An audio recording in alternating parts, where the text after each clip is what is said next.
चलिए खबरों में आगे बढ़ते हैं और बात करते हैं। देश भर में कोरोना के मामले लगातार ही बढ़ते जा रहे हैं। केंद्र से लेकर राज्य सरकारें कोरोना पर काबू पाने के लिए अपने स्तर पर तमाम प्रयास कर रही हैं। वहीं दिल्ली सरकार कोरोना को लेकर बड़ा फैसला दिल्ली सरकार ने लिया है। सीएम केजरीवाल ने वसंत कुंज के ILBS अस्पताल में प्लाज्मा बैंक की शुरुआत की है, जहां प्लाज्मा निकालने के लिए 10 मशीनें लगाई गई हैं, जहां कोरोना से ठीक हुए लोग प्लाज्मा दान कर रहे हैं। और इसी मामले पर प्राइम न्यूज ने प्लाज्मा बैंक की हेड डॉक्टर मीनू वाजपेयी से बात की। उन्होंने इस मामले पर क्या कुछ कहा, आइए आपको सुनवाते हैं।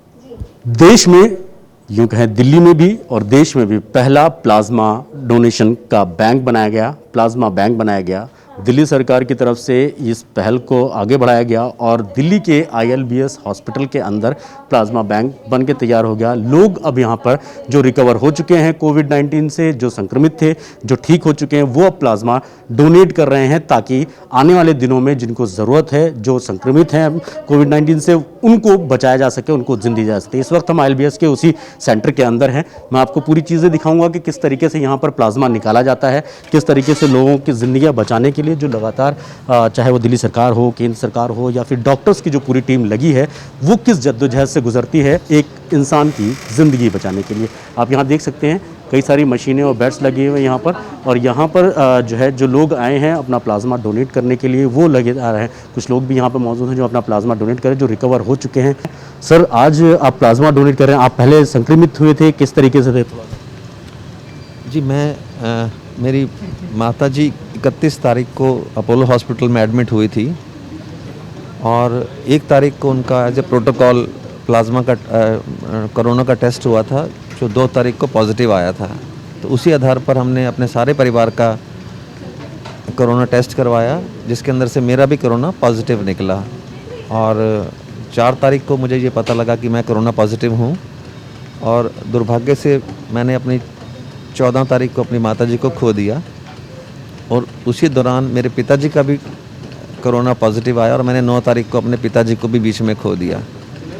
उसके बाद मैंने ये प्रण लिया कि जब भी मैं रिकवर हो जाऊंगा। 20 तारीख को मैं रिकवर हुआ और उसके 14 दिन के बाद मैंने फाउंडेशन को अप्रोच किया, मैं प्लाज्मा डोनेट करना चाहता हूँ। सौभाग्य से मेरा AB पॉजिटिव था, जो प्लाज्मा में यूनिवर्सल डोनर माना जाता है। तो मैंने ये शपथ ली कि मैं तुरंत प्लाज्मा डोनेट करूंगा ताकि मैं किसी दूसरे माता पिता, भाई बहन, बंधुओं को बचा पाऊँ।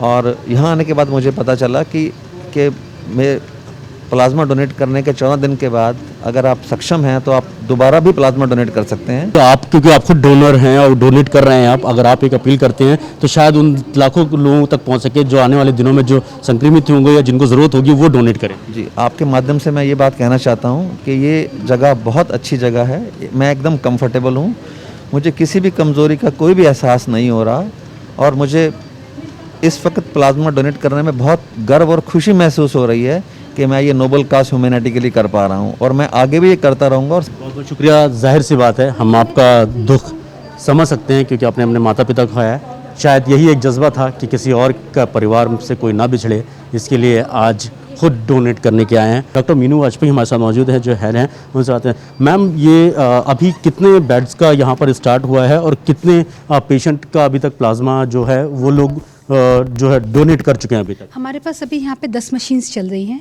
प्लाज्माफेरेसिस की और काफ़ी सारे डोनर्स डोनेट कर चुके। मेरे पास अभी एग्जैक्ट नंबर, लेकिन समवेयर नियर 100 के आसपास डोनर्स डोनेट कर। अभी जो इतने कम लोग आ रहे हैं, तो वजह क्या है? ये काफ़ी लोग हैं, ये काफ़ी लोग हैं। अगर आप मानेंगे कि क्या होता कि इतने लोग डोनेट कर रहे हैं, आते तो उससे ज़्यादा हैं, डेफर हो जाते हैं, क्योंकि हमारे जो कंट्री के वो सिलेक्शन क्राइटेरिया है वो बड़े रिजिड और बड़े स्ट्रिक्ट हैं। तो बहुत सारे डोनर्स एलिजिबल नहीं हो पाते हैं। जैसे एक पूरा फीमेल्स हैं who have ever been pregnant, उनको हम नहीं लेते हैं, ठीक है। तो ये एक बहुत बड़ा पार्ट हट गया। तो ऐसे करके ना डेफरल क्राइटेरिया बड़े स्ट्रिक्ट हैं, ठीक है। 60 से ऊपर की एज के पर्सन्स को हम नहीं ले सकते हैं।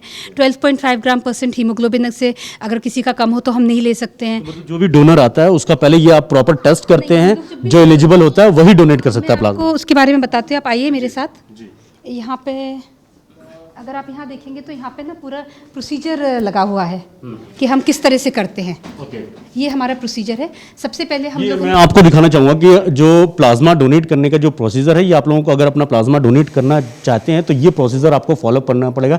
पहले प्री रजिस्ट्रेशन आपका डोनर का, उसके बाद डोनर का रजिस्ट्रेशन और काउंसलिंग होगी कि आपको किस तरीके से कैसे जाएगा। डोनर की रजिस्ट्रेशन एंड काउंसलिंग होती है। इसके दौरान हम डोनर की कोई भी शंकाएं हों, प्लाज्माफेरेसिस प्रोसीजर के दौरान रिएक्शन के हो सकता है क्या, कि प्लाज्माफेरेसिस करने के बाद क्या प्रिकॉशंस लेने हैं, इससे मेरे शरीर को कोई नुकसान तो नहीं होगा, पेन कितना होगा, ऐसे बहुत सारी क्वेरीज होती है छोटी छोटी। तो काउंसलर उसकी हर क्वेरी को आंसर करता है और उसको कोई भी अगर शंका हो किसी भी तरह की तो पूरी क्लियर करता है, प्लस प्रोसीजर समझाता है और उसको काउंसल करता है कि एंट्री की, मतलब आपको जो डोनर फॉर्म है उसमें क्या क्या एंट्रीज करनी है, तो फॉर्म भरने में भी हेल्प करता है। अगर आप आ गए और आपको कोई भी, हम लोग है ना मेडिकल टर्म्स यूज़ करते हैं काफ़ी बार, नहीं समझ में आ रहे तो काउंसलर उसका फॉर्म भी भरवाएगा।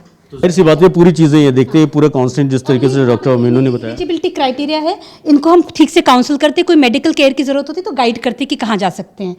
जो एलिजिबल हो जाते हैं उनका हम प्लाज्मा डोनेशन लेते हैं।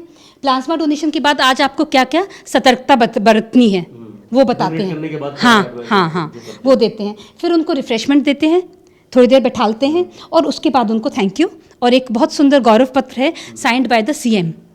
हाँ, वो हम उनको जैसे प्रोत्साहित करने के लिए कि आप खुद भी करें और दूसरों को भी। ये सबसे बड़ी चीज़ हमारे इस देश में देखने को मिली है कि लोग जज्बाती थोड़ा सा ज़्यादा होते हैं, भारत में खासकर अगर हम बात करें तो। वहीं अगर इसी जज्बात के साथ, इसी जज्बे के साथ अगर लोग मैक्सिमम प्लाज्मा डोनेट करते हैं तो हम आने वाले दिनों में इस महामारी की जंग में जीत ज़रूर हासिल करेंगे। फिलहाल मुझे दीजिए इजाज़त। कैमरा पर्सन कमल के साथ सैयद मुबशिर, प्राइम न्यूज़, दिल्ली।